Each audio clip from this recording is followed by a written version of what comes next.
কক্সবাজারের রামু সদর ঈদগাঁও আসনে শুরু হল আগামী জাতীয় সংসদ নির্বাচনের আনুষ্ঠানিক প্রচারণা কার্যক্রম। সাবেক সংসদ সদস্য ও আসন্ন সংসদ নির্বাচনে সংসদ সদস্যপদ প্রার্থী আলহাজ লুৎফর রহমান কাজলের পক্ষে প্রথম নির্বাচনী প্রচারণা অনুষ্ঠিত হয়েছে রামু উপজেলার খুনিয়াপালং ইউনিয়নে। বাংলাদেশ জাতীয়তাবাদী দল বিএনপি অঙ্গ সংগঠন স্বেচ্ছাসেবক দল রামু উপজেলার খুনিয়াপালং ইউনিয়ন শাখার আওতাধীন ১ নং ওয়ার্ড স্বেচ্ছাসেবক দলের সভাপতি ও সম্পাদকের নেতৃত্বে এই প্রচারণা কার্যক্রম শুরু হয়। এ সময় উপস্থিত ছিলেন ইউনিয়ন স্বেচ্ছাসেবক দলের সভাপতি, সম্পাদক সহ স্থানীয় নেতৃবৃন্দ ও কর্মী সমর্থকরা।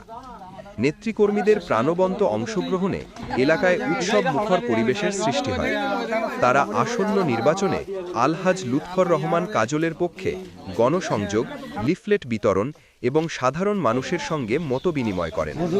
নেতৃবৃন্দ বলেন, উন্নয়ন ও গণমানুষের রাজনীতির ধারাবাহিকতা বজায় রাখতে তারা ঐক্যবদ্ধভাবে কাজ করে যাবেন। এভাবেই আনুষ্ঠানিক প্রচারণার মধ্য দিয়ে শুরু হলো আসন্ন জাতীয় সংসদ নির্বাচনকে ঘিরে রাজনৈতিক তৎপরতা।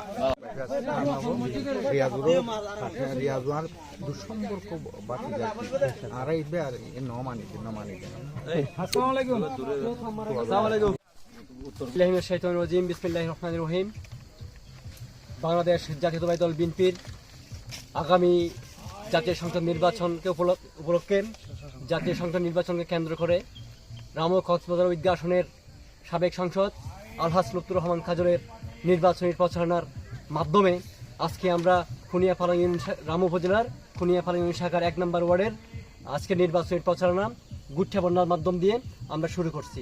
সেই সাথে আজকের এই ভিডিও বার্তার মাধ্যমে আমি জানাতে চাই, এই রামু কক্সবাজার ঈদগাঁও আসনের সাবেক সংসদ আলহাজ লুৎফর রহমান কাজল ভাইয়ের জন্য রামু কক্সবাজার ও সদর ঈদগাঁও আসনের আমজনতাদের প্রতি আমার একটা অনুরোধ থাকবে, আগামী জাতীয় সংসদ নির্বাচন ফেব্রুয়ারির 12ই ফেব্রুয়ারি দানা শীষ মার্কায় সবার কাছ থেকে একটি আমরা ভোট প্রার্থনা করছি, সেই সাথে সবার কাছ থেকে দোয়া প্রার্থনা করছি। আসসালামু আলাইকুম।